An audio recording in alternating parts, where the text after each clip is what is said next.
Bismillahirrahmanirrahim. Assalamualaikum warahmatullahi wabarakatuh. Alhamdulillahi wa kafa, wassalatu wassalamu ala rasulillahil mustafa wa ala alihi wa sahbihi wa man wafa wa ba'd. Fa ya ahbaballahi wa ahbab rasulih sallallahu alaihi wasallam, usi nafsi wa iyyakum bitaqwallahi faqad fazal muttaqun, fala tamutunna illa wa antum muslimun. Faqala ta'ala ya ayyuhalladzina amanu taqullaha haqqa tuqatih wa la tamutunna illa wa antum muslimun. Ahbaballahi wa ahbab rasul, saudara-saudariku dimanapun anda berada, berjumpa kembali dalam kajian Madrasah Imam Al-Bukhari. Sudah masuk di hari ke-28. Semoga semua ibadah kita diterima oleh Allah Subhanahu wa taala. Kita masih bersama al-mu'takifin, para peserta i'tikaf di Masjid Al-Ihsan dari Bekasi, PT MPJS. Semoga i'tikaf kita diterima oleh Allah Subhanahu wa taala, diberikan rahmat dan taufik Allah sehingga ketika menjadi alumni dari i'tikaf ini kita bisa mengaplikasikan nilai-nilai kebaikan seperti yang Allah dan Rasulnya perintahkan kepada kita semua. Baik, hari ini ada beberapa yang menarik karena saya berjanji kemarin ingin memperkenalkan kitab lain dari Al-Imam Al-Bukhari, maka saya perkenalkan dulu, nanti kita coba ambil beberapa bagian yang kiranya bisa menjadi sampel pembahasan kita, lalu kita turunkan tinggal 2 sisa hari ke depan untuk yang kira-kira apa yang ingin didiskusikan atau pembahasan-pembahasan topik spesifik yang kiranya terkait erat nanti dengan Idul Fitr. Ya. Ini kita perkenalkan dulu seperti saya sampaikan di kitab Al-Adabul Mufrad. Ya, Al-Adabul Mufrad. Jadi Imam Al-Bukhari selain beliau menulis juga kitab Sahih Al-Bukhari, kitab Al-Jami itu. Ini ya, yang ini. Nah, ini ada syarahnya aja udah ada 12 jilid yang Ibnu Hajar Al-Asqalani. Kemudian ada nanti yang warna hijau, warna merah masing-masing 3 sampai dengan 4 jilid. Ini udah banyak disyarah. Ya, kemudian kemarin saya sampaikan juga ada gabungan Al-Bukhari dengan Muslim. Ini Sahih Muslim yang ini. Ini syarah Al-Imam An-Nawawi ada 9 jilid. Kemudian gabungannya yang ini, Al-Jami' Baina Sahihaini. Kemarin sudah kita bahas sebagian. Nah, kenapa penting saya hadirkan ini? Berangkat dari satu konsepsi Al-Imam Al-Bukhari. Beliau itu luar biasa ya. Pakar Quran, pakar hadis, ahli fikih, dan visioner. Visioner itu dalam arti bagaimana kemudian bisa menyiapkan kader-kader terbaik untuk meneruskan perjuangan beliau ya, dalam konteks berdakwah keislaman yang lebih luas, dan kemudian merumuskan satu rumusan dasar yang ini sebetulnya rumusan dari awal-awal masa-masa keislaman yang harus dijaga ya. Apa itu? Ialah adab namanya, adab ya. Nanti ada transformasi di masa jahiliyah ke masa Islam dari kata adab ini.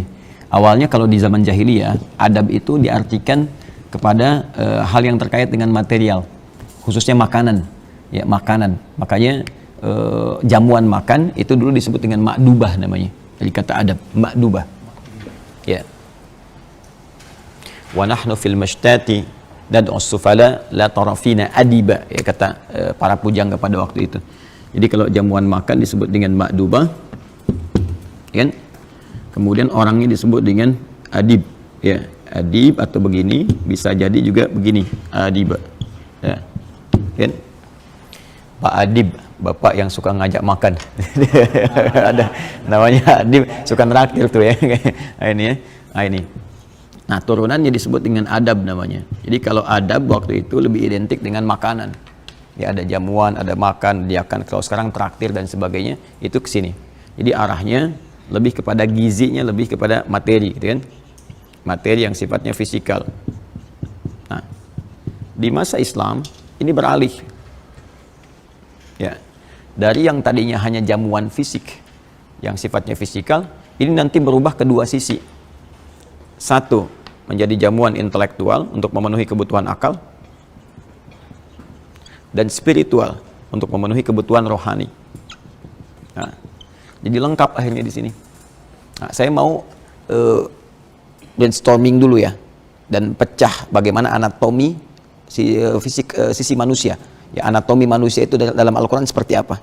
Kalau di medis itu kan hanya anatomi fisik saja ya, dari tubuh bagian atas sampai dengan bagian bawah. Nah, di Quran disebut manusia itu, manusia kalau dia punya 3 unsur.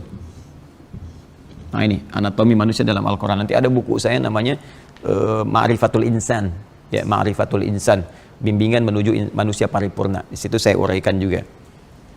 Satu, ada fisiknya secara jasmani, jism ya, jism, badinya. Yang kedua, ada akalnya. Akal. Kita tulis pakai Latin. Nah, penyambungnya. Ini unsur intelektualnya di sini. Kemudian yang ketiga, ini yang paling utama, ada rohnya. Ini unsur kehidupan sekaligus nilai spiritualnya di sini. Jika ini spiritual, ini intelektual, yang ini fisikal. Nah. Disebut manusia, ini harus memenuhi 3 unsur ini. Hilang satu, maka hilang si kemanusiaannya. Dalam arti sisi manusia yang hidup. Ya, kita beri contoh misalnya, rohnya nggak ada, akal dan fisik ada, maka ini meninggal. Mayit namanya, kan? Mayitun. Beda antara mayit dengan mayit, itu beda. Kalau mayit akan meninggal. Ya, innaka mayyitun wa innahum mayyitun. Ya, engkau pun akan wafat, mereka pun akan wafat, sama-sama semua kita akan meninggal.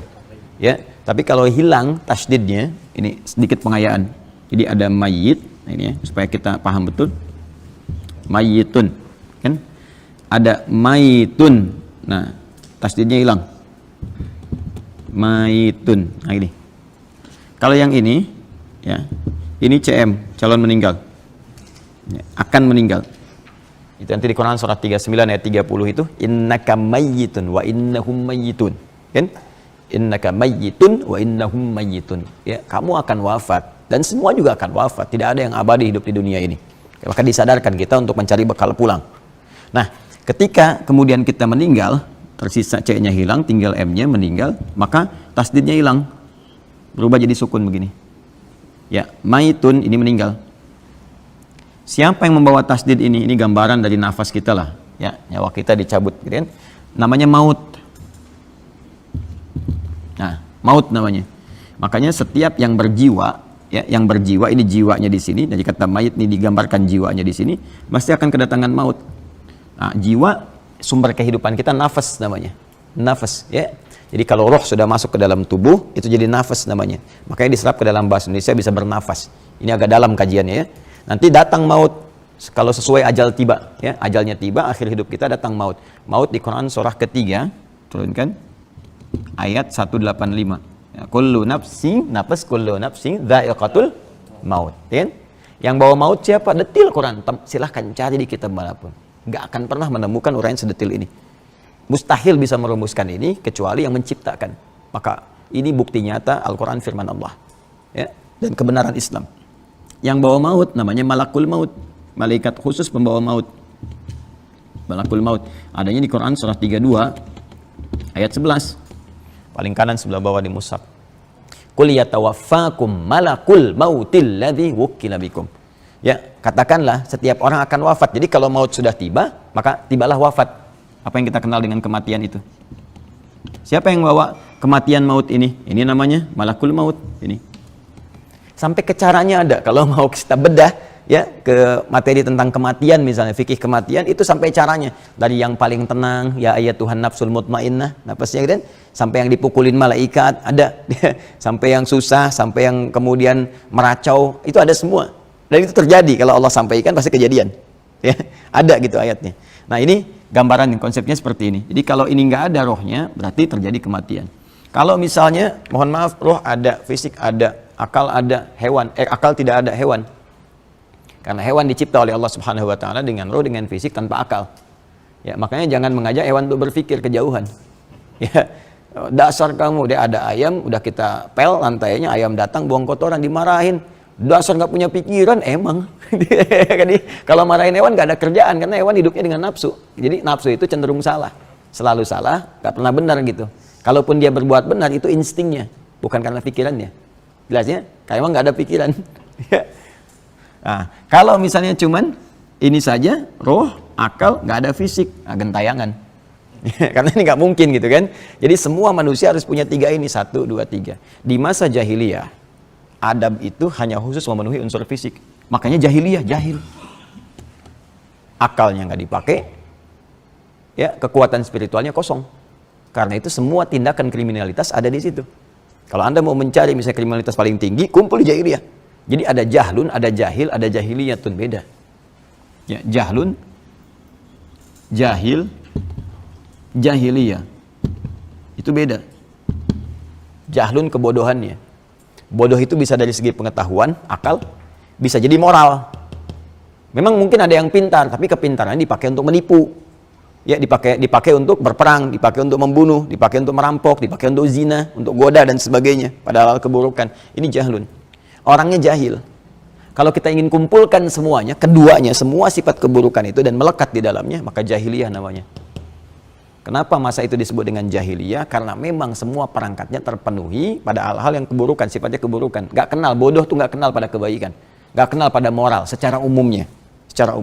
Nah, karena itu pun aspek-aspek adab ini hanya untuk memenuhi unsur fisik saja. Maka ini kosong. Ya. Maka jangan berharap ada peradaban pada masa itu di jahiliyah. Gak ada, tenggelam di jauh di bawah. Diapit oleh Persia, oleh Romawi. Ini paling bawah, gak ada peradaban. Ya, gak ada puncak ilmu di situ. Kemudian spiritual kosong, rohiyah kosong. Yang berkuasa dukun, kan, tukang santet, ya, kemudian ya kasih jimat-jimat dan sebagainya. Jadi kalau ada lagi sekarang itu terlambat, udah hilang 15 abad yang lalu kalau muncul lagi gitu kan. Kalau kembali lagi, berarti ada sesuatu yang bahaya. Ya, ada yang bahaya di sini, kembali ke masa-masa yang bisa menyebabkan ini. Jadi kalau sudah lekat dengan nilai-nilai tadi, perdukunan, itu pasti lama-lama dampaknya akan berdampak pada instabilitas dalam kehidupan. Ya, pasti itu sudah akan muncul nanti pertengkaran, perselisihan, macam-macam dan sebagainya. Itu, karena jahiliyah seperti itu sifatnya. Datang Islam, begitu Islam datang, maka diberikan warna baru. Adab ini tidak hanya diarahkan pada aspek materi fisik, tapi mengalami perluasan makna dan diberikan sibrah, pengaruh-pengaruh kebaikan di dalamnya.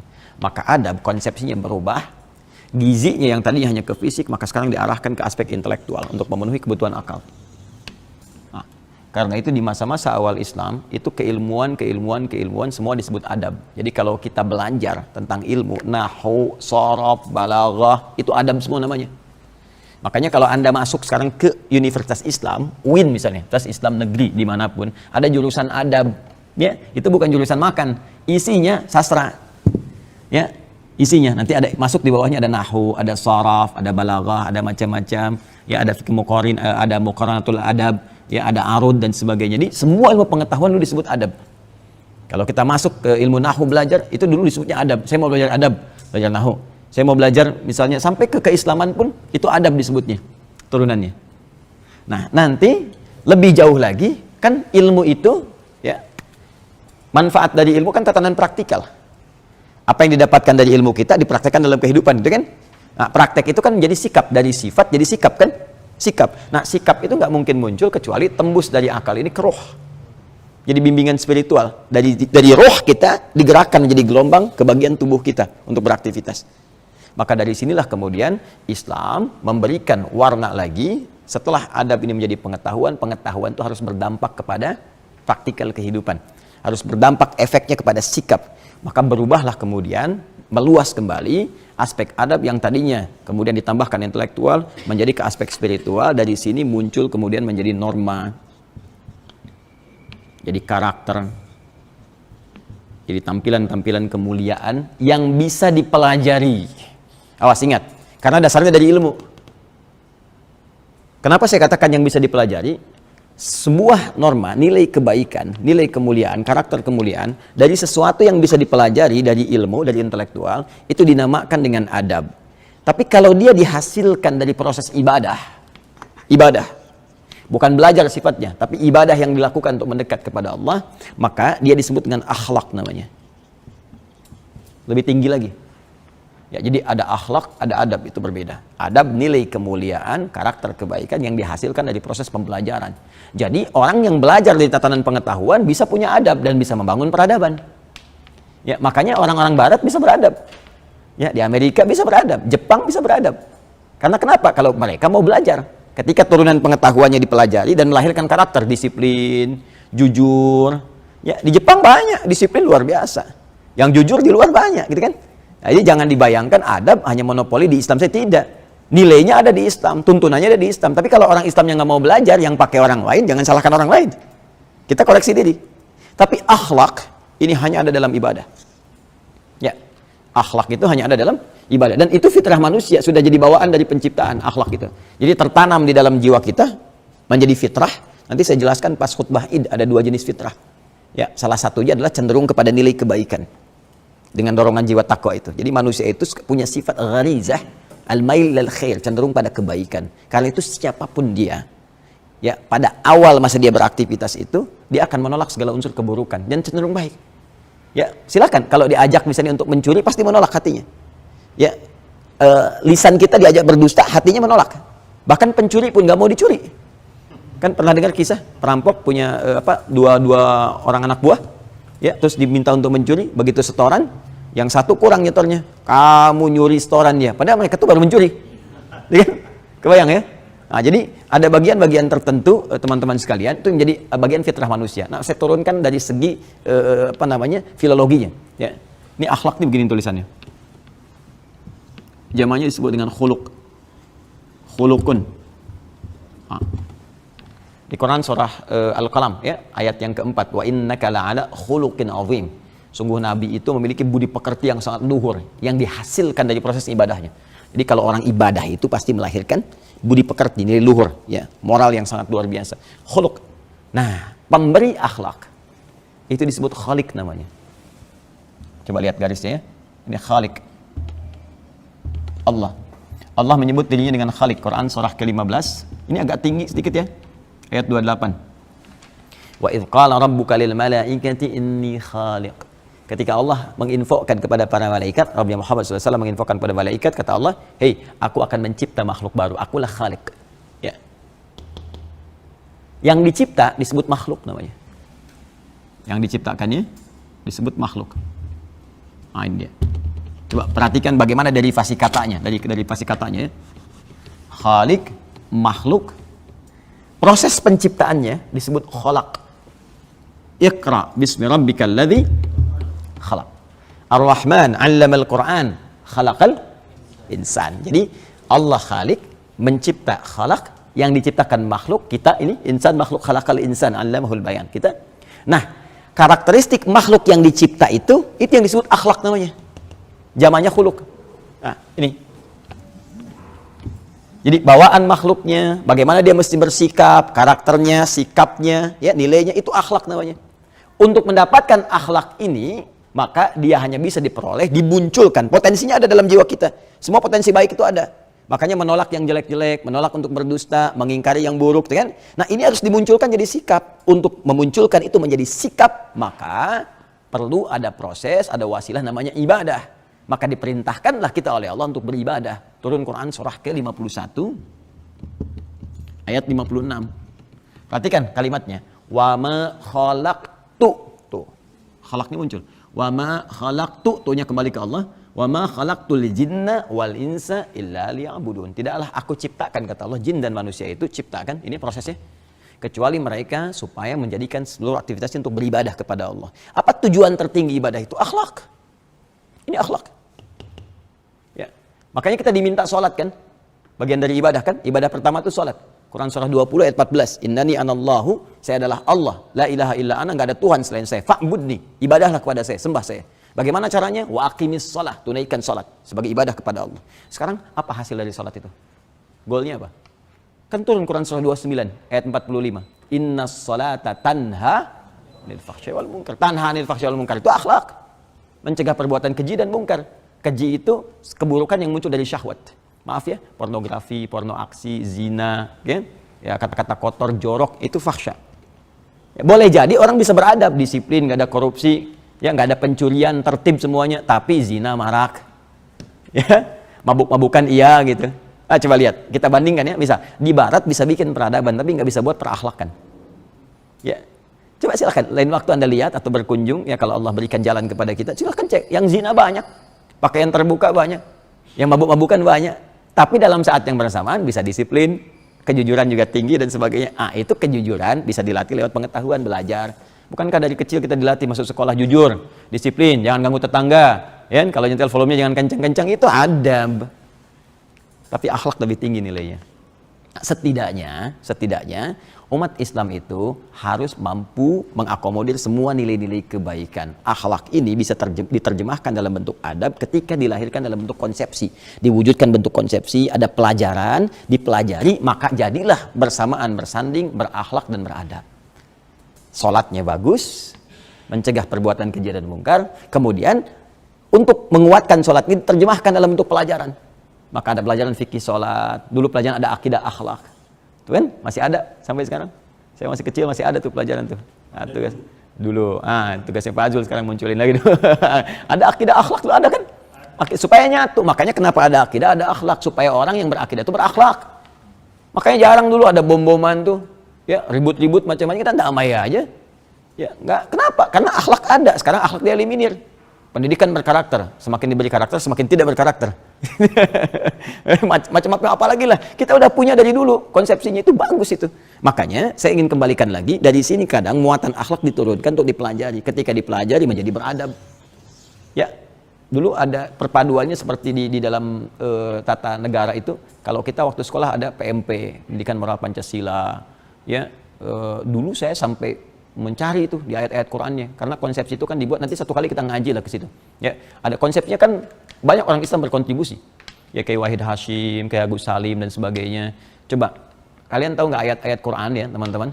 Ayat-ayat Qur'an yang mengilhami lahirnya Pancasila. Itu saya bisa sebutkan ayatnya satu-satu.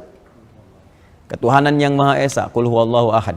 Kemanusiaan yang adil dan beradab, innallaha ya'muru bil adli wal ihsan. Persatuan Indonesia, wa'tasimu bihablillahi jami'ah. Kerakyatan dipimpin oleh hikmat, kebijaksanaan dalam perusahaan perwakilan, wa amruhum syura bainahum. Keadilan sosial bagi seluruh rakyat Indonesia. Apa ayatnya? Ya, adilu wa aqrabu littaqwa. Ada semua. Jangan dikira main-main itu. Itu dahsyat itu. Apalagi kalau digali setiap diksi ayatnya, luas sekali. Demi Allah saya katakan, mengamalkan itu sih orang Islam, amalin tuh 5 sila Pancasila, tertib kehidupan di Indonesia itu. Damai, tentram, semua jadi orang baik. Cuma kita kosong. Amanah, kan itu dirumuskan nanti turunannya di pasal 29 kan?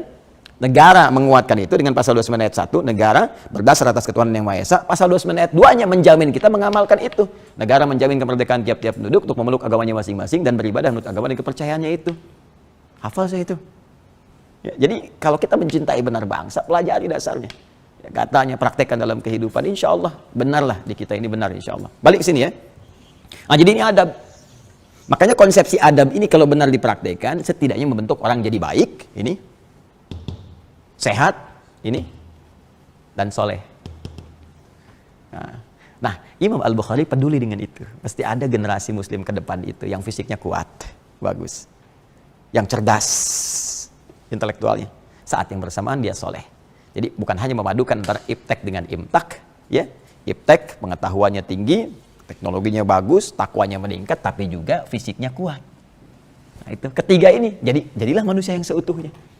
Maka beliau mengkhususkan, menyendirikan satu pembahasan khusus untuk membentuk karakteristik adab. Menyendirikan, mengkhususkan disebut dengan mufrad.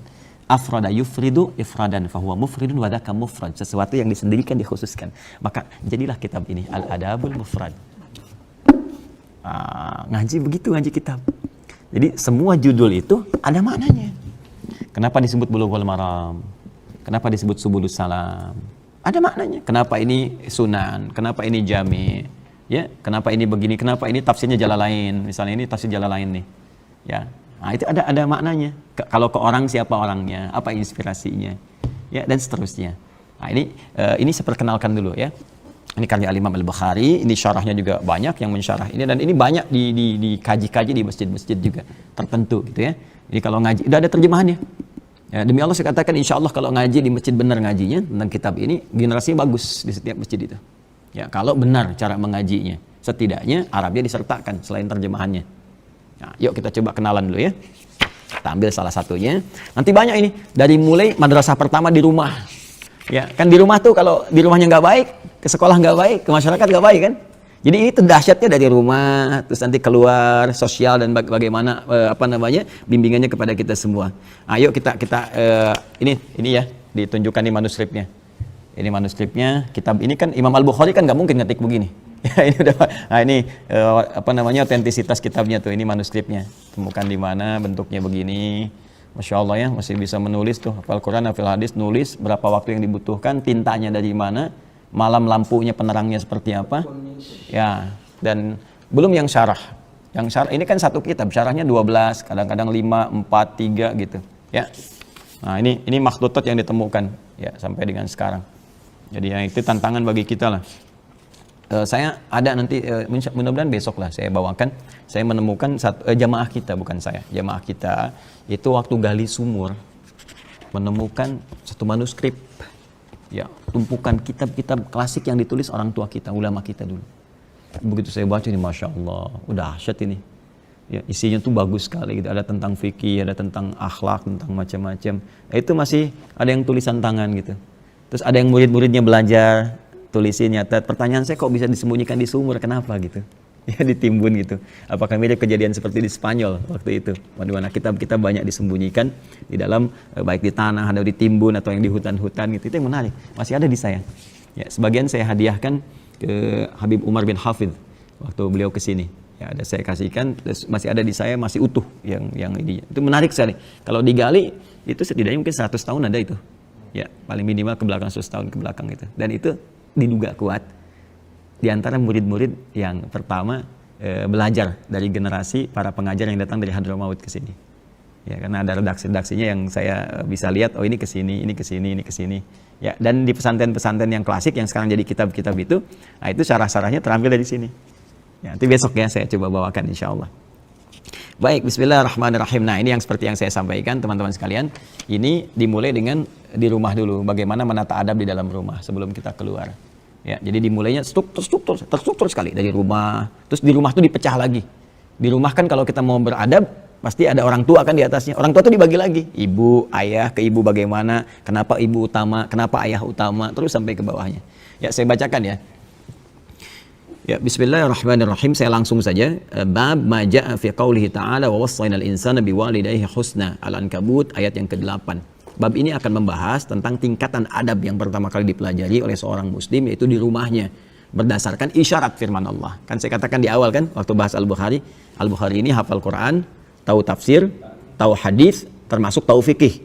Jadi sangat terstruktur gitu ya apa yang ada diturunkannya. Dari sini pembahasan ini nanti ada buku-buku tentang fikih rumah tangga.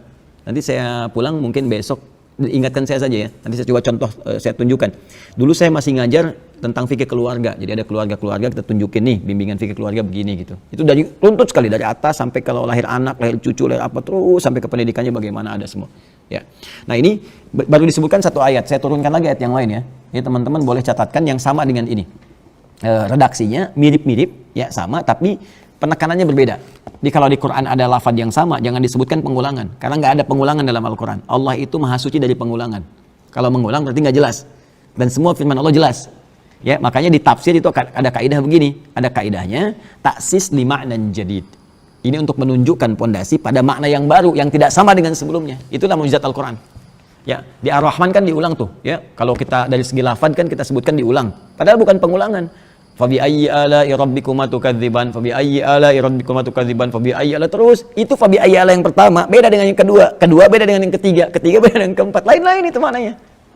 Oh, kalau kita ngaji tuh, oh kita kata ya Allahumma sholli ala sayyidina, ya Allah, benar nih firman Allah ini, nggak bisa manusia bikin begini, beda satu kedua lain maknanya, itu pondasinya lain gitu.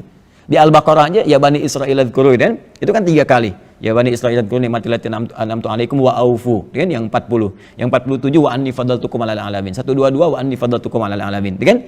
Itu antara 1, 2, ketiga lain-lain maknanya. Ya. Nah, di sini saya ingin tunjukkan ini yang Al-Ankabut ayat 8. Kalian teman-teman boleh tambahkan Quran surah 31, Luqman ayat ke-14. Kemudian satu lagi Quran surah 46 ayat 15 yang kemarin. Ya. Nanti itu berurutan ya. Quran surah ke-29 ayat 8. Kalau yang ini kaidah dasar. Nanti yang di Luqman Quran surah ke-31 ayat 14 itu nanti terkait dengan masa penyapihan. Ya. Kehamilan dengan penyapihan. Kemudian yang Quran surah ke-46 ayat ke-15 terkait sampai masa usia 40 tahun dan harus menyiapkan amalan spesifik untuk dibawa pulang yang jadi kebanggaan gitu, sampai dengan doa dan menyiapkan keturunan. Ya. Nah, ini mari kita lihat turunannya ya. Bab ma jaa fi qouli ta'ala, a'udzubillahi minasyaitonir rajim, wa wassaynal insana biwalidayhi husna. Ya.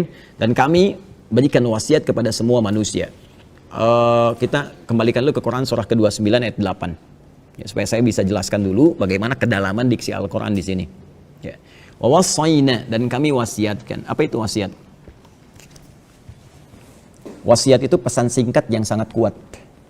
Ya, pesan singkat yang sangat kuat. singkat, padat, tapi pesannya kuat sekali. Bukan mau meninggal ya. Wasiat itu asalnya bukan mau meninggal. Teman-teman saya mau berwasiat, oh Ustaz ini mau meninggal, bukan. Ya, wasiat itu maksudnya pesannya kuat sekali. Ya, tolong jaga ini dan amalkan ini. Kenapa pesan orang meninggal disebut dengan wasiat? Karena biasanya kalau orang sudah mau meninggal, pesannya cepat ditangkap.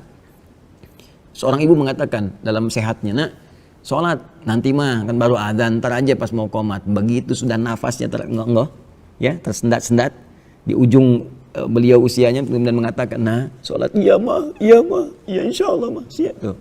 Lebih kuat rasanya. Karena itu pesan orang yang kiranya merasakan di ujung usianya itu disebut dengan wasiat karena cepat sampai ke dalam jiwa pendengarnya. Nah, Allah di sini menggunakan kata wasiat. Wa wasaina, aku mewasiatkan. Ini artinya kalau Allah sampaikan dengan kata wasiat lebih penting lagi. Ya. Nah, kalau ada redaksi seperti ini, ingat ya. Ini persamaannya begini. Kalau di Quran, di hadis ada sebuah kata yang menekankan, ini artinya satu, informasinya sangat penting. Yang kedua, pahalanya banyak. Ya. Ini harus saya tajamkan nih. Kadang ngaji itu begitu, kadang-kadang satu kata bisa kemana gitu, tapi terkorelasi dan indah. Ya. Ini saya kasih rumus dulu ya dalam tafsir nih ya. Rumusnya begini. Kalau ada satu kata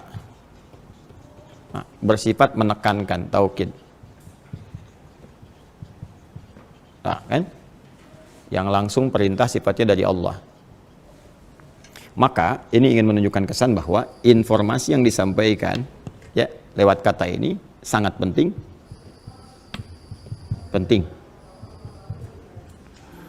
Karena sangat penting, maka konsekuensinya pahalanya banyak, besar. Nah.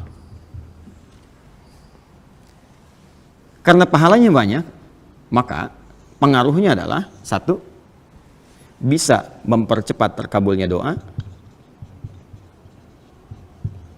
Nah. Kedua, bisa mempercepat terampuninya dosa, gugurnya dosa-dosa. Terampuni dosa. Lihat bagannya tuh. Sini. Yang menggunakan kata penguat tuh banyak. Ya, yang menekankan itu. Ada yang pakai inna misalnya. Inna tuh, ya. Kalau innanya begini, itu baru hurufnya. Kalau sudah pakai tambah nahnu tuh bisa disingkat jadi na panjang begini. Ya, inna pendek begini ditambah dengan na, gini disatukan menjadi gini. Inna gitu. Ya. Na-nya ini berfungsi menunjukkan keagungan Allah. Ya, sekaligus pentingnya informasi yang disampaikan. Saking pentingnya Allah menyampaikan dengan keagungannya. Kalau ada yang begini, pakai inna begini, ini berlaku hukum ini. Contoh di Ramadan, Quran surah 97. Inna anzalnahu fi Lailatul Qadar. Pakai inna berarti infonya sangat penting. Pahalanya banyak. Berapa pahala di malam Al-Qadar? Lailatul Qadri khairum min alfi syahr. Sekarang saya tanya, kalau di malam Al-Qadar berdoa terkabul tidak? Terkabul. Dosa diampuni nggak? Masuk kan prakteknya kan?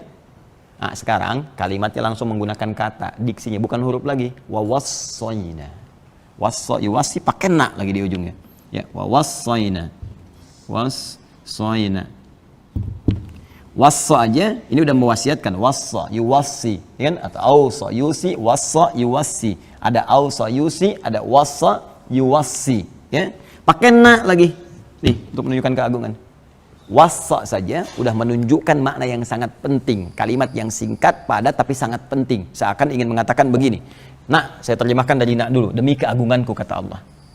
Ya, aku berikan info yang sangat penting kepada kalian. Aku tekankan ini. Ya, fokus baik-baik gitu. Nah, itu seperti itu kurang lebih ya gambarannya. Kemudian al-insana. Manusia. Di terjemahan disebutkan manusia. Manusia itu disebut dengan 5 nama di Al-Quran. Ada Bashar, 35 kali disebutkan di Quran. Ada ins, ya dipasangkan dengan jin, ya ma'syaral jinni wal ins, 18 kali disebutkan di Quran. Ada nas, ya 241 kali disebutkan dalam Al-Quran. Qul a'udzu birabbin nas. Ada bani Adam, ya bani Adam khudzu zinatakum inda kulli masjid, 7 kali disebutkan dalam Al-Quran. Ada insan, 65 kali disebutkan dalam Al-Quran. Dahsyatnya Al-Quran, kalau kita lihat di terjemahan, semua terjemahannya sama manusia. Tapi lafadznya berbeda. Dan ini menunjuk pada penekanan yang tidak sama. Kalau disebutkan Bashar, ingin menunjuk tampilan fisik yang bagus, halus, sekaligus ada punya potensi nafsu. Jadi kalau kita mau belajar memanage nafsu, cari kata Bashar di Quran, pelajari itu. Ins, untuk menunjuk sifat kelembutan dan harmoni manusia. Yang beda dengan jin. Kalau jin itu tersembunyi, kemudian cenderung kasar, makanya jin itu tampilannya kasar. Ya, nggak ada orang kemasukan jin jadi ramah misalnya. Permisi Ustaz, ingin ikut taklim, sedang kemasukan jin, mustahil. Ya, pasti dia meracau, mengacau dan sebagainya. Bedanya manusia lawannya ins, lembut, nampak. Ya, jadi kalau ada manusia itu mohon maaf, ya senang bersembunyi, itu berarti sedang keluar dari fitrahnya. Sedang punya masalah, sama dengan jin yang melakukan penampakan, itu jin galau itu. Jin punya masalah. Terlebih kalau manusia cari-cari penampakan jin, itu yang kacau. Ya, jadi manusia itu gampang kalau keluar dari fitnah itu punya masalah. Manusia itu harus tampak, datang tampak. Jadi kalau lihat orang langsung kita lari sembunyi itu punya masalah. Ya, yang kedua halus. Nah, ini diharmoni. Jadi kalau ada orang kasar, lisannya kasar, ya perilakunya kasar, berarti ada yang salah. Boleh jadi pengaruh lingkungan kata Nabi yang keliru. Itu ngaji gitu tuh enak tuh. Nah, sifat sosial yang menandakan bahwa kita nggak bisa hidup sendiri, gitu kan? Kemudian Bani Adam, genetik kita tersambung ke Adam untuk menentukan satu terkait dengan warisan, ya. Kemudian dua mahram. Ya, bagaimana jalur itu bisa digali, turunkan. Insan terkait dengan totalitas aktivitasnya dari bangun tidur sampai dengan tidur lagi. Ya, dalam kita beraktivitas. Jadi kalau disebutkan insan itu menunjuk semua aktivitas kita. Kalau pakai al berarti menunjuk semua manusia yang beraktivitas. Nah, sekarang katanya menggunakan insan di sini. Wawasainal insan, kata Allah, "Hei, demi keagunganku, aku berikan pesan yang sangat penting, singkat tapi penting sekali untuk semua manusia yang beraktivitas dalam hidupnya. Di antara sekian aktivitas itu ada yang paling penting untuk kalian fokuskan." Ya, kita dari bangun tidur sampai tidur beraktivitas kan, banyak kan? Dari sekian aktivitas itu, nih ada yang paling penting. Yang kalau kita kerjakan ini akan berdampak pada aktivitas yang lainnya. Apa itu? Biwalidayhi husna, berbakti kepada kedua orang tua. Wah, itu kunci itu. Ya, nah, nanti kita turunkan husna jadi birrun tuh, menarik tuh. Ya, jadi ada husnun, ada birrun, itu beda. Bahkan nanti ada thayyibun, ada khair, ada ma'ruf, ada ihsan. Ya, ada saleh, ada birrun, itu berbeda. Ya, wasainal insana biwalidayhi husna. Aku wasiatkan kata Allah, berikan pesan yang kuat untuk berbakti, berbuat baik kepada kedua orang tua. Husna itu masdar, sifat dari kata hasuna yahsunu husnan wa hasanan. Jadi turunannya jadi hasana yuhasin untuk perbaikan dan ihsan untuk puncaknya. Dasarnya husna. Husna itu punya 3 arti. Satu, baik. Yang kedua, diniatkan sebagai ibadah.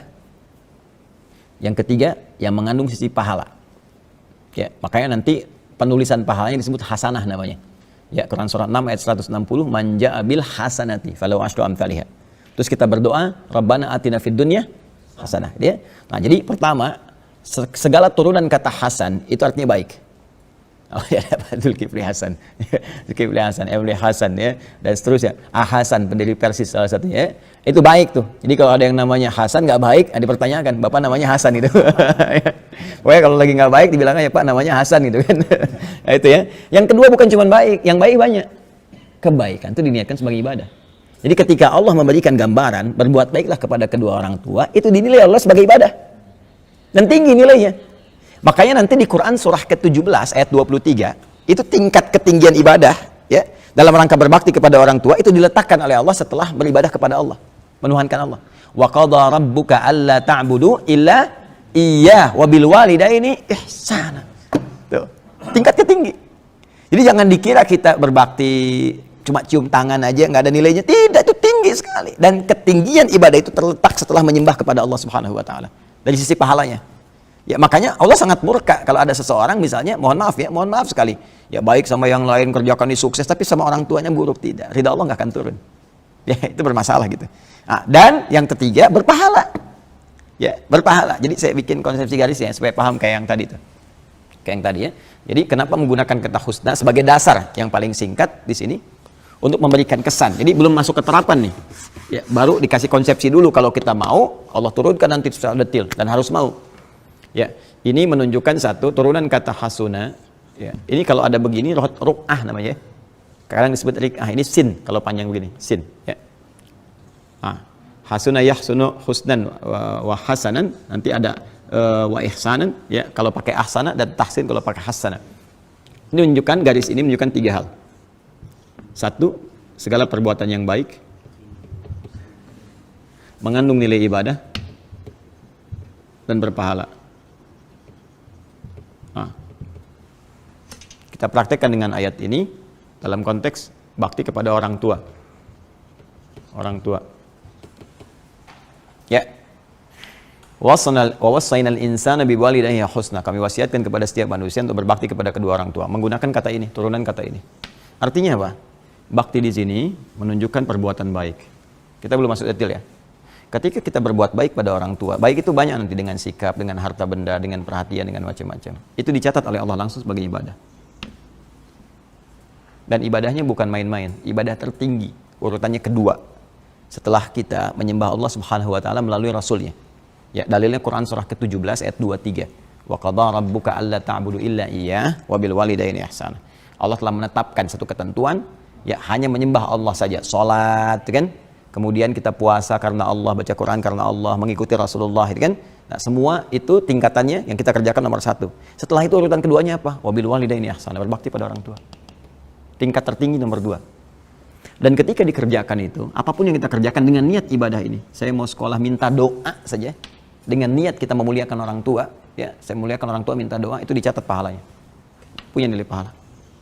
Berapa pahalanya? Paling sedikit 10 kebaikan. Dalilnya Quran surah ke-6 ayat 160. Ini Quran surah ke-17 ayat 23. Ya. Pahalanya disebut hasanah namanya. Perhatikan tuh. Ini perbuatannya, ibadahnya disebut dengan ihsan. Ya. Pahalanya disebut dengan hasanah. Ya. Bu Hasanah, ibu yang mendulang pahala dalam aktivitasnya gitu ya. Ini. Ya. Man jaa bil hasanati, siapa yang melakukan satu kebaikan yang punya nilai pahala, falahu asyru amsalihha, kami balas dengan 10 kali lipat. Jadi kalau kita melakukan sekali aja, assalamualaikum ma, insyaallah mama sehat selalu ya, dicatat langsung 10 kebaikan. Wah, itu kalau nyari pahala itu banyak sebetulnya peluangnya. Dan ibu, bapak itu luar biasa. Assalamualaikum Pak, semoga sehat-sehat, minta doa ya. Kita padahal yang minta doa, tapi kita diberi pahala. Ya. Apalagi misalnya kita support, kita berikan kasih sayang, ya. Kemudian misalnya kalau orang tua masih hidup, datangi, silaturahim, walaupun cuma bawa buah-buahan, senangkan hatinya, ya kita mengelus dalam kebaikan, oh itu pahalanya banyak sekali. Ya, nanti kalau sudah nggak ada pun, masih ada lagi. Masih ada tuntunannya. Ya, saya misalnya ayah sudah nggak ada gitu kan, masih ada caranya. Bahkan hadisnya detail sekali. Nanti kita tunjukkan. Kalau ada peluang harta bisa pakai harta, kalau ada peluang ilmu bisa pakai ilmu, kalau ada tenaga pun bisa diarahkan, yang diharapkan pahalanya untuk orang tua yang telah meninggal. Bisa. Lihatkan, minimal doa. Minimal doa. Makanya kan kita punya doa kan, Rabbighfirli waliwalidayya warhamhuma kama rabbayani. Ya, kalau orang meninggal kita katakan apa? Almarhum kan? Warhamhuma. Ya, baik hidup ataupun telah meninggal. Makanya ketika meninggal kan Allahumma ighfir lahu warhamhu. Jelas ya? Nah, ini teman-teman sekalian. Nah, ini gambaran yang sangat indah dan dalilnya sangat luar biasa. Nah, nanti apa dampaknya kita berbuat baik pada orang tua itu dalam kehidupan kita sebagai implementasi dari adab tadi? Ya, jadi adabnya dipakai tuh. Ini jism, fisikal, akal, intelektual, ruh, spiritual. Pakai jism apa? Makanan, pakaian. Orang tua masih ada, kita mampu misalnya kan kirim kan. Nelpon pulsa kirimin, jangan orang tua yang cari pulsa sendiri buat nelpon kita. itu jism tuh, fisikal. Akal, intelektual, kita belajar sampai pintar. Ya, supaya dengan kepintaran itu ibu kita terangkat, ayah kita terangkat. Minimal orang tua tanya kita bisa jawab. Ya. Kemudian rohiyah apa? Spiritual. Ya, imami dalam sholat. Buktikan kita belajar dengan baik, jadi imam. Kemudian bawa mereka untuk umrah, untuk haji dan sebagainya, semampu kita dan sebagainya. Support kebutuhan spiritualnya. Itu adab, itu praktikalnya. Kadang orang hanya berhenti di kalimat adab, tapi ini 3 dipakai turunan ini. Penting kita ngaji sampai ke detail ini supaya paham apa yang harus kita lakukan. Ya, dan ini ketika dilakukan punya nilai di sisi Allah. Tadi turunannya. Nah, sekarang kita bacakan hadisnya sekarang. Hadis sahih. Ya, ini bagian terakhir. Kita masuk ke hadis sahih. Qala haddatsana Abu al-Walid qala haddatsana Syu'bah qala al-Walid bin al-Aizar akhbarani qala sami'tu Aba Amr wash-Shaybani yaqul haddatsana sahibu hadhihi ad-dar wa asyara bi yadihi ila dari Abdullah radhiyallahu ta'ala anhu qala sa'altu an-nabiy sallallahu alaihi wasallam ayyul amali ahabbu ila Allah ya ta'ala qala as-salatu ala waqtiha qultu thumma ayyun qala thumma birrul walidain kan qultu thumma ayyun qala thumma al-jihadu fi sabilillah. Qala haddatsani bihinna wal istaztuhu lazadani. Allahu akbar. Kan? Nah, singkatnya ada seorang sahabat bertanya kepada Rasulullah sallallahu alaihi wasallam. Kemudian dia, apa pertanyaan dia? Dia bertanya, ayyul amali ahabbu ilallah? Amal apa yang paling dicintai oleh Allah Subhanahu wa taala? Ya, apa jawab Nabi? Nabi menyampaikan 3 hal di sini. Ini sebetulnya kasusnya ada 2. Jadi, ada 2 orang bertanya dengan pertanyaan yang sama. Jawaban Nabi berbeda. Nah, perbedaan ini Cuman beda urutan saja. Nah, ini pada yang pertama. Yang pertama tanya, ayul amali ahabbu ilallah, amal apa yang paling dicintai oleh Allah Subhanahu wa taala? Urutan pertama as-salatu ala waqtiha. Ya, as-salatu ala waqtiha. Ini yang paling menarik, teman-teman. Yang tadi tafsir Quran surah 17 ayat 23 tadi. Wa qadha rabbuka alla ta'budu illa, Allah telah menetapkan bahwa ya kita mesti mutlak menyembah Allah Subhanahu wa taala. Cara menyembah itu apa? Lewat apa? Salat. Nah, apakah semua orang salat itu dicintai Allah? Belum tentu. Ya, murid banyak. Tapi apakah semua murid dicintai oleh gurunya? Belum tentu. Cinta umum ada, tapi cinta spesifik berbeda. Ya, anak juga betul, semua cinta kita, tapi ada perasaan-perasaan tertentu kan? Untuk menguatkan pada anak atau cucu tertentu, ya, ada. Seperti Nabi Yakub, anaknya kan 12. Ya, semua dicintai, tapi kecenderungan kepada Yusuf karena melihat bakat dan tertentu, supaya disupport, cintanya mengalir dengan objektif gitu. Itu ada. Al-mail ila syai'il khair gitu, cenderung kepada sesuatu yang baik. Nah itu Allah mencintai semua hambanya. Tapi nanti di antara sekian hamba yang sholat, yang dicintai Allah itu ada yang paling tinggi. Siapa dia? Yang memelihara konsistensi tepat waktu dalam sholat. Ya, tepat waktu. Nah, makanya tepat waktu itu ya dimulai sebelum waktu sholat. Quran surah kedua ayat 238. Ya, paling kanan sebelah atas di mushaf standar. Hafidhu ala sholawat. Jagalah waktu-waktu sholat. Jaga. Kalau jaga itu boleh lewat nggak? Nah, tidak kan? Ada penjaga. Kan gerbang dijaga, nggak boleh lewat kan? Kecolongan kalau lewat. Dan menariknya pakai alif loh di situ. Allah tidak mengatakan yahfidhu, tapi hafidhu. Jadi kata hafadha yuhafidhu. Kalau pakai alif berarti mufa'alah di ilmu sharaf, saling. Nah, berarti untuk bisa menjaga sholat itu harus kompak semua sinergi, saling mengingatkan. Makanya kalau di rumah itu praktekkan ayat ini dengan bikin apa? Jadwal sholat, semua dikumpulkan, kasih tahu keluarga, jangan sholat sendirian. Insya Allah nanti asar waktunya jam sekian, share, bikin status sama kita, saling ingatkan. Karena kalau nggak saling ingatkan lupa, berpotensi lupa yang lain. Atau pribadi, ya jangankan waktunya, saat sholat aja bisa lupa, ya kan? Nah, jadi hafidhu, ini poin-poin pentingnya. Kalau kita udah bisa menjaga, di Quran surah keempat ayat 103, ya di ujung ayatnya, inna sholata kanat 'alal mu'minina kitaban mawquta. Sholat itu udah diatur oleh Allah waktunya. Nah, saking kalau kita pengen, kan tadi kita bertanya gini, logika berpikirnya. Ya Rasulullah, amal apa yang dicintai oleh Allah? Sholat pada waktunya. Kan balik nanya kan? Waktunya bagaimana? Turunlah ayat ini. Diberitahu oleh Allah. Jadi sebetulnya sholat itu sebagai wasilah untuk mendapatkan cinta Allah. Begitu cinta Allah turun, maka semua akan menjadi mudah. Baik doa, pengabulan, baik ampunan, baik macam-macam lah sifatnya. Ya, jadi ini yang pertama. Ini info dari Nabi. Kalau dari Nabi valid nih, A1 nih. Ya, cara bacanya mesti pakai iman. Dzalikal kitabul. Kalau nggak yakin, udah susah. Ya, katanya pengen dicintai Allah, diberi jalan nggak mau. Itu paling aneh manusia sekarang. Kata Ali bin Abi Thalib. Ya, ajaban di amrin nas gitu ya. Aneh memang manusia itu kini, katanya. Kini aneh tuh.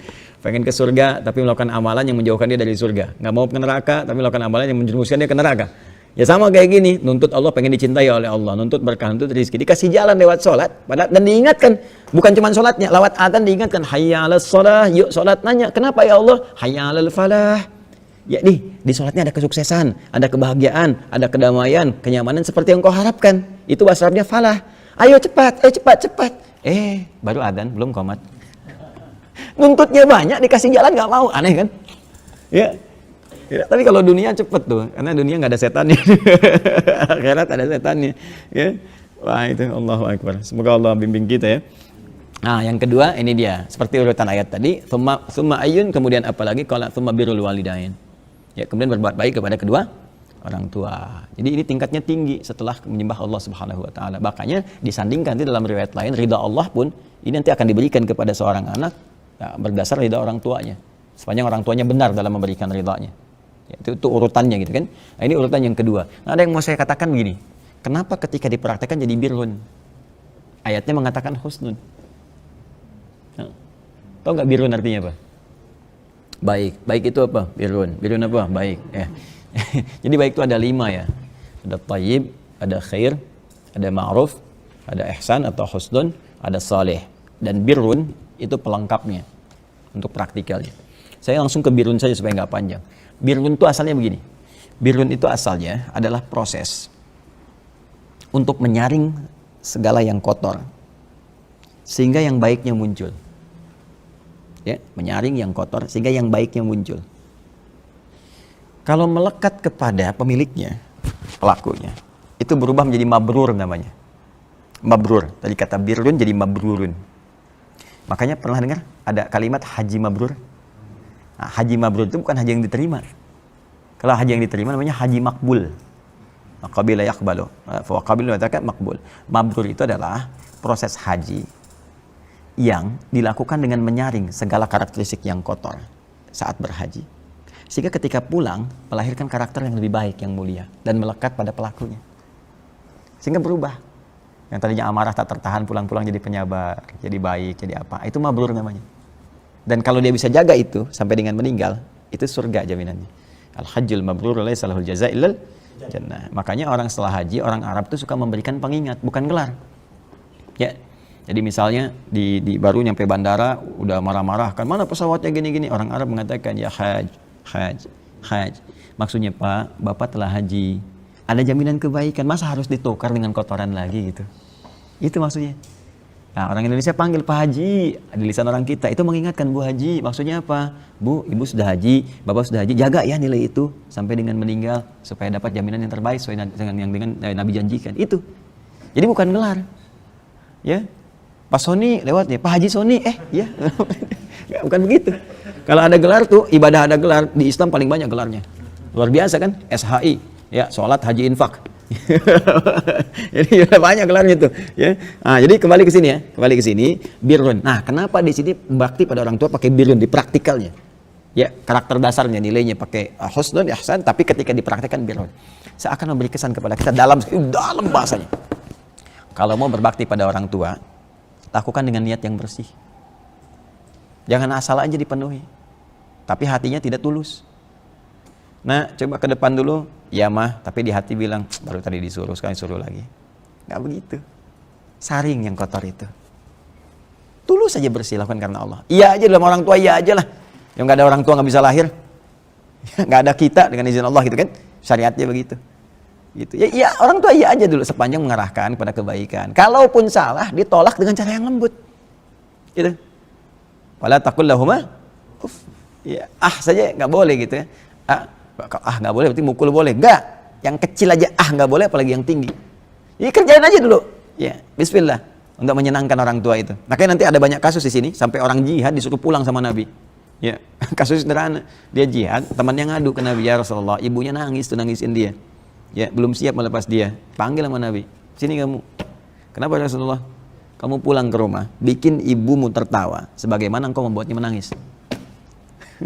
Nanti masuk ke hadis ya, kita nggak usah buru-buru, nanti akan masuk ke situ. Apa kisah asalnya nanti? Ini banyak sekali. Ada yang dosa pezina dan sebagainya. Terus banyak loh dosanya. Pengen tobat sama Ibnu Abbas disuruh, punya ibu nggak? Punya. Pulang ke rumah. Tingkatkan bakti ke ibu, itu cara tobat terbaiknya. Kenapa? Dijawab sama Ibnu Abbas. Apa jawabannya? Nanti saat masuk bab ini. Tapi dasarnya adalah birrun. Kalau mau berbakti pada orang tua, birrun. Jangan banyak ini itu pamrih. Hatinya jangan gerusuk-gerusuk. Tulus aja bismillah kerjain. Nah, kalau Nabi katakan begitu pasti kejadian. Ya, bahkan dalam kebaikan pun sholat, iya mah ya. Tuh. Udah. Terus di hati muncul lagi kan? Itu bukan birrun namanya. Tapi ya namanya birrun berarti ada perjuangannya. Namanya orang nyaring kan berjuang. Ya, pasti berjuang. Jadi karakter itu pelan-pelan diperbaiki. Jadi kalau kita pun orang tua melihat anak, saya sama juga ke anak, kan? Karena pengaruh lingkungan, macam-macam, keinginan mainnya tinggi, ya, pelan-pelan menyesuaikan. Selalu berpikir nanti ada adab lagi dari orang tua ke anak. Ya, saya tanya misalnya, anak 5 tahun, dihisab nggak sama Allah? Dihisab nggak? Kalau dia salah, Allah marah nggak? Allah aja nggak marah, masa ente marah? Saya itu kalau misalnya anak gini, terus mau marah kan? Tahan. Allah aja nggak marah, kok saya marah gitu. Ya, jadi pada yang membahayakan, tarik, tegas, tapi pada sesuatu yang tulus gitu. Itu kalau kita ngaji itu enak gitu. Walaupun memang praktikalnya kadang-kadang harus bergulat dengan setan. Ya, dan saya kadang kalau udah agak kesel sama setan, saya keluarin lewat lisan. Ngapain kamu Tan? Nggak akan menang. Ya, kadang harus keluar sih. Ya, kalau ada setan rumah, dasim kamu nggak akan menang. Udah. Ya, kalau masih kesel begitu muncul, saya tinggal minum teh gitu. Biarin. Nah, itulah ya. Ya, kemudian yang ketiga jihad fisabilillah. Ternyata fisabilillah nomor 3. Ya, jadi nggak boleh fisabilillah pun mengarahkan bakti kepada orang tua. Ini nih ya teman-teman, ya awas nih, saya ingatkan ya, kalau ada yang ngajak-ngajak, awas nih, berjuang kemana, ayo ini itu, tapi Anda meninggalkan orang tua. Awas, hati-hati. Bahkan mengatakan orang tua belum berislam sepenuhnya. Hati-hati, bertentangan dengan hadis itu. Ya, kacau pemikiran seperti itu. Hati-hati, apalagi orang tua yang muslim dianggap sudah kafir, syahadatnya batal dan sebagainya. Terus tiba-tiba kita diminta baiat, menghancurkan ini, bawa bom sana sini, tembak ini atas nama dia, itu nggak dibenarkan. Nggak dibenarkan sama sekali. Hati-hati ya dengan ajaran-ajaran demikian. Dan hadis itu sebaliknya, Quran sebaliknya, mengajarkan kepada sesuatu yang benar gitu kan. Makanya Nabi pernah menyampaikan satu saat nanti akan didapati anjing-anjing neraka. Ya, anjing neraka itu, anjing kan menggonggong tuh. Ya, gonggong, nah itu gonggongnya banyak. Ya, gonggongnya banyak, suaranya kenceng, tapi mengajak kepada keburukan. Hati-hati ya, dikit-dikit kafir, dikit-dikit ini, dikit-dikit bom, tembak ini itu hati-hati. Kalau ngaji benar nggak akan begitu. Apalagi dengan saya mencela aja saya larang. Apalagi berbuat yang seperti itu. Ya, saya sering sampaikan orang mencela saya itu nggak harus dibalas. Saya aja nggak marah, ngapain Anda marah gitu? Ya, artinya balik mencela. Kita dakwah dengan kebaikan. Kita doakan, tunjukkan bahwa ini loh yang benar itu seperti ini. Kalau masih memaksakan seperti itu, ya itu resiko dia masing-masing. Kecuali pada hal-hal yang sifatnya memang harus disikapi dengan tindakan hukum. Ya, nah itu ada jalurnya tersendiri. Saya kira itu ya untuk hari ini. Jadi kita belajar ini sedikit sebetulnya satu hadis. Ya, kalimatnya dalam tapi praktikalnya kan juga membuat kita lebih termotivasi ya. Nah, ini turunan ilmunya. Ya, jadi kalau kita mempraktikkan adab, ingat 3 unsur ini, fisik, akal, roh, kan? Fisikal, jasmani, kemudian itu ada intelektualitas dan spiritualnya. Satukan jadi satu. Jadi pelayanannya maksimal. Kemudian itu konsepsinya, kalau kita lakukan nilainya ibadah, ada pahala dari Allah Subhanahu wa taala, turunan ke bawahnya doa terkabulkan, dosa terampuni dan sebagainya. Kita baru bacakan pengantar, belum turunan bab-babnya ke bawah. Jadi kalau masih ada waktunya saya tunjukkan, tapi tadi saya ada 2 janji ya. Besok tolong saya diingatkan kembali. Salah satu di antara janji itu saya bawakan satu manuskrip kan, yang tadi saya sampaikan. Insyaallah ya, yang lainnya nanti teman-teman kita siapkan, dan cuma punya 2 pertemuan lagi. Ya, besok dengan lusa. Setelah itu besoknya Idul Fitri. Ya, semoga Allah rahmati kita semua. Semoga Allah sayangi kita, berikan jalan terbaik untuk kita dan mengampuni dosa kita, memuliakan kedua orang tua kita dan keluarga besar kita. Allahumma taqabbal minna innaka antas samiul alim wa tub alaina innaka antat tawwabur rahim. Rabbana atina fid dunya hasanah fil akhirati hasanah wa qina adzabannar. Allahumma rabbana ij'alna liman ahsana liwalidina ya arhamar rahimin. Allahumma ij'alna liman ahsana liwalidina ya arhamar rahimin. Allahumma rabbighfir lana wa liwalidina warhamhum kama rabbawna shighara wa li jami'il muslimina wal muslimat wal mu'minina wal mu'minat al ahya'u minna wal amwat innaka sami'un qaribun mujibud da'wati ya qadhiyal hajat. Rabbana atina fid dunya hasanah wa fil akhirati hasanah wa qina adzabannar. Rabbana awzi'na an nashkura ni'mataka allati an'amta 'alaina wa 'ala walidina. Allahumma wa an na'mala salihan tardah wa an na'mala salihan tardah wa an na'mala salihan tardah wa sallallahu ala sayyidina Muhammad wa ala alihi wa sahbihi ajma'in wa akhiru da'wana alhamdulillahi rabbil alamin. Subhanakallahumma bihamdika nasyhadu an la ilaha illa anta astaghfiruka wa atubu ilaik. Assalamualaikum warahmatullahi wabarakatuh. Alhamdulillah.